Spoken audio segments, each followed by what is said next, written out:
berbera mucaarad hore ma lahayn laga bilaabo maanta haddaanu baalasha la kala baxaynaa ninkii carari lahaa iyo kii maryaa xijisan lahaa iyo kii maali ku dilaaci lahaydow haddaanu baalasha la kala baxaynaaye nin waliba xijiso gudoomiyaha xisbiga wadani ee gobolka saaxil Axmed Cali Faxli oo maanta qayb ka mid ah warbaahinta kula hadlay hoteelka Aloore ee magaalada Berbera ayaa waxa uu cambaarayay xariga gudoomiyaha xisbiga u cudey degmada Berbera Khaliil Xuseen Muuse oo maalinta saddexaad ku xidhan xabsiga magaalada Berbera waxaana xariga mas'uulkaasi uu gudoomiyuhu ku eedeeyay maayirka degmada Berbera oo uu sheegay in isagu xidhay isagoo arrimahaasi ka hadlayana waxa uu yiri waxaan kelmad ka odhanayaa waxa xidhan mas'uul ka tirsan xisbiyada mucaaradka maalintii saddexaad waa gudoomiyihii degmada xisbiga mucaaradka ah ee Ucud Khaliil Xuseen Muuse mas'uulkaasi wuxuu ku xidhan yahay Facebook comment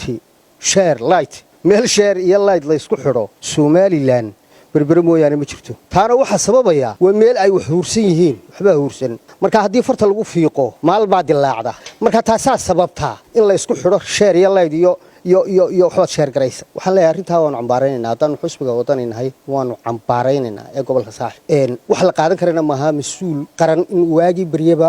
wax aan qiimo lahayn lagu soo xidho waxaan arkayay mas'uulkaasi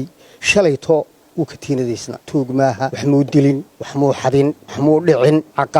caadqaldari muu ahayn haddana wuu ka tiinadaysnaa isagoo silsiladaysan oo silsilada iyo katiinada ku xidhan yihiin ayaa la keenay maxkamadda waxa uu ku jiray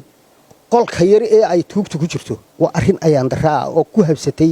gobolka saaxil waxaan leeyahay waxaan maqlaayay arrinka waxa ka dhibana ah gudoomiyaha gobolka iyo gudoomiyaha degmada waa kalaashay ma aha fartii gudoomiyaha gobolka ma waa lagu xabagdhakowsanaya waxaan leeyahay arrintaasi waa arrin khaldan waa arrin cambaara yuu xidhan yahay markaa sidaad u khaldan waxa uu xidhan yahay gudoomiyaha degmada gudoomiyaha golaha deegaanka ee magaalada Berbera ayuu u xidhan yahay waana share iyo like iyo comment iyo Facebook bad wax ka tag ka ogaaday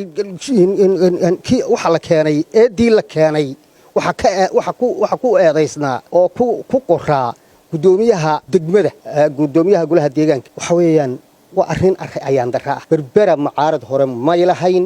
laga bilaabo maanta haddaanu baalasha la kala baxaynaa ninkii carari lahaa iyo kii maryaa xijisan lahaa iyo kii maali ku dilaaci lahaydow